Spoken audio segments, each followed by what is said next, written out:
What's up guys, and welcome to the first episode of my brand new FIFA 22 career mode, and I am so excited for this new project. Now we are going to do a La Liga career mode this time around, and we're going to start with Granada CF of the Spanish top tier.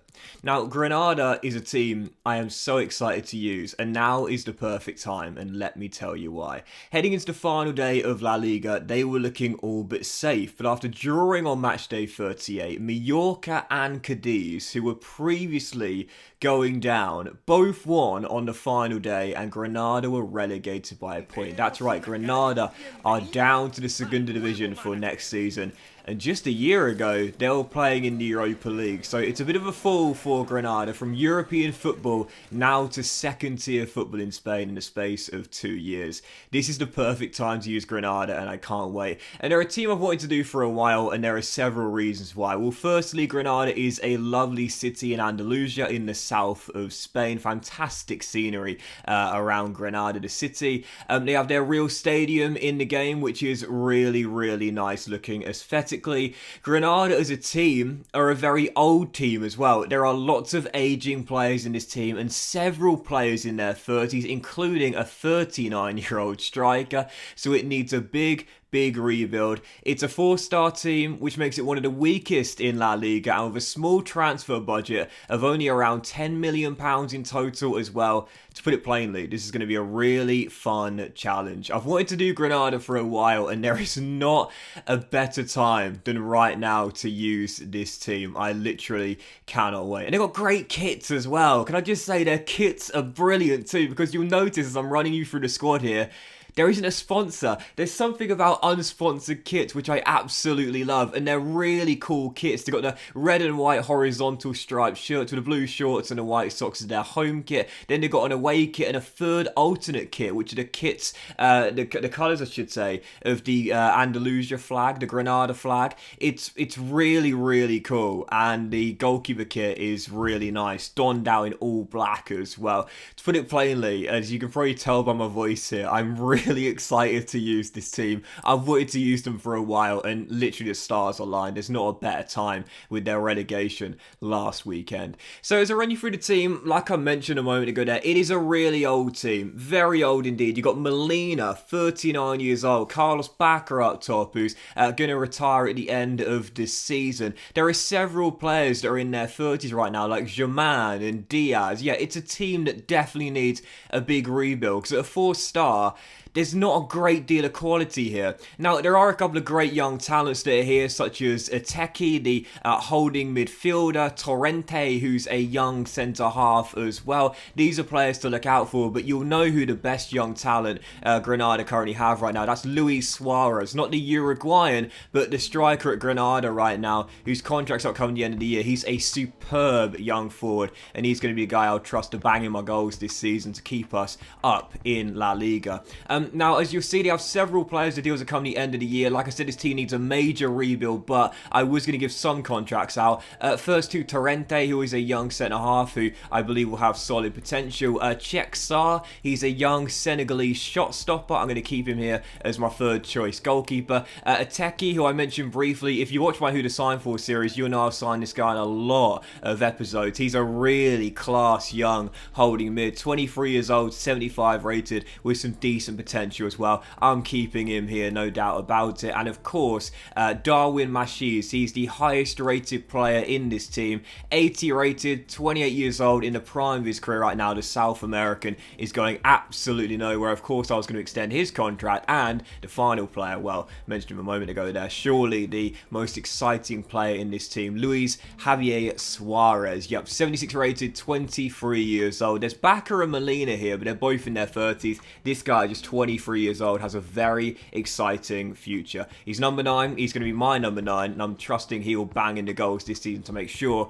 we don't go down like Granada did in real life. As for the other players, though, I will be letting them go. You've got Montoro at 33, Carlos Bacca, who's going to retire, Escudero's 31, João Costa, Araba, not the highest rated, same with Lozano, I'll let them go. When you look at this here, this is what I mean about this team being a really old team. You've got 1, 2, 3, 4, 5, 6, 7, 8, 9 develop players, 9 players that are 30 or older, and, you know, several are 34 and 33, which means they're going to decrease in rating very, very quickly. To put it plainly, this is an aging team that needs, and I mean needs, to get younger. Yet very, very old, and whilst a few of those players are in the first team and have roles to play, such as Maxime Gonalons and Escudero, for example, we've got to sell them. We've got to get them out of the club and look to build for the future. With Granada, we're probably going to take one step back in terms of quality and ability. We're going to make major, major leaps forward when it comes down to the potential of this team.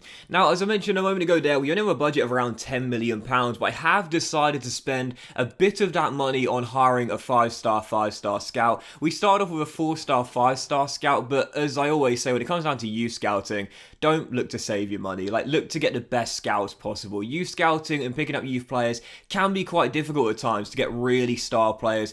With low-rated scouts of 1-star or 2-star, it will be like trying to find a needle in a haystack if you're looking for class players. It's going to be very difficult. So the best thing to do is spend the money on a top-class scout. You know the old saying, you get what you pay for. With a low-rated scout, you probably won't find anyone even decent. With a top-rated scout, you got a good chance of finding some players with solid potential. So I bought a 5-star scout. What I'm going to do on my youth scouting in the first seasons initially is keep them quite close to home and not go too far afield. So with Granada, they're based in Andalusia, that's the south of Spain. We'll be, of course, keeping one scout in Spain, as I always keep one scout in the nation the club is currently based in, but also looking at neighbouring countries as well. We've got a few Portuguese players here, including 2 goalkeepers, Luis Maximiano, our new starting number 1. So we're looking at Portugal to the left of Spain, and also possibly some countries in North Africa, as of course we're in the south of Spain, so you can the likes of Morocco and Algeria, for example. But in terms of selling players, you'll see we did sell Molina, a 39-year-old striker, highest rated in the team, but mate, give it up. He's gone to RB Leipzig. It's time to build for the future. He had no place in this team long term. And also, João Costa, we agreed a deal with Go Ahead Eagles of the Netherlands here. Very small transfer fee, but with a year left on his contract, he's a 4th choice goalkeeper here. There's no point in keeping him, to be honest. We also did here for Maxime Gonalons. This is our French holding mid. You know, many years ago, this guy was tipped as having a really bright future. He didn't do too badly, but I guess you could say he didn't live up to the hype he had when he was a young player. Regardless, still a solid holding mid, no doubt about it, at 76 overall and 32 years old. But again, in the final year of his contract and in his 30s, he is going to decline. We've got to get younger, so we sold him to Bruno Lage's Wolves for 4 3/4 mil. We had a bit here for Puertas, but I'm going to keep him. 29 years old, 78 rated, solid first team player. Manchester United wanted him. Eric Ten Hag, first signing for him. No, we turned it down. He's staying here. But also Quinny as well, 31-year-old right back. This guy, 73 overall. We can get better, and we can certainly get younger as well. We asked for 2 1/4 mil from the Europa League winners Eintracht Frankfurt, and they said yes. So what you'll see with the players we're selling here, you know, we're not getting much over the valuations. We're not making amazing deals, if you will, as both Gonalons and João Costa both get sold here to Wolves and Go Ahead Eagles respectively. But the most important thing is getting the salaries off the books. These players are on wages and contracts, so they don't really justify, because they're old players who are going to decline very, very quickly. We are looking to build for the future, and whilst these players do have roles to play in the first team in the first season, such as Maxime Gonalons, for example, to us, they're not worth keeping. We're in rebuild mode. You know, we are in rebuild mode with Granada from the very first day, and even if we are going to take a step back in terms of quality, our star might decrease from 4 to 3.5 star. But I'll be totally fine with that, because what we want to do is build for the future of a younger team, because this team has to get younger. It's too old, and bring in players with better potential. So after we sold Lozano here to Cueva, we only got 1 million for the centre half, but that's okay with me.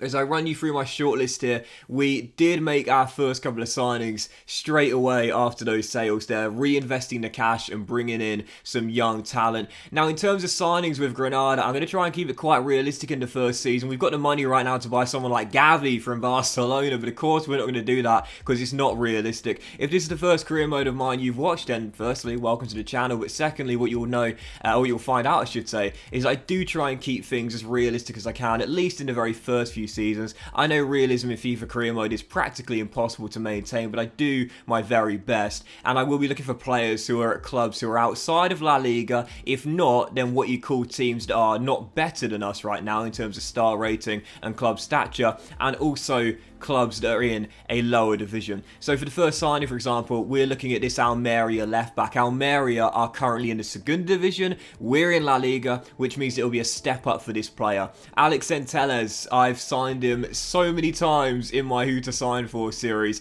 He's an amazing budget left back to buy in this game. The reason being is very simple. He's out of contract at the end of the season, so we got him for under the valuation and he became our first signing. Of course, we've got Escudero, who's 78 overall, but he's going to go. Carlos Neiva will be our starting left back in this team, but he is 4 years older. I wanted a backup left back once we do eventually sell Escudero, and Centelles is literally the perfect choice. Young talent, decent starting overall, understudy for Carlos Neiva, and a player that will get better in the future as we make our team much younger. So he's 10 years younger than Escudero, and like I said, we might be taking a step back here in terms of quality because he's 4 ratings lower, but in terms of potential, he's going to get better than Escudero is right now. Again, it's a step back, but many steps forward in the future.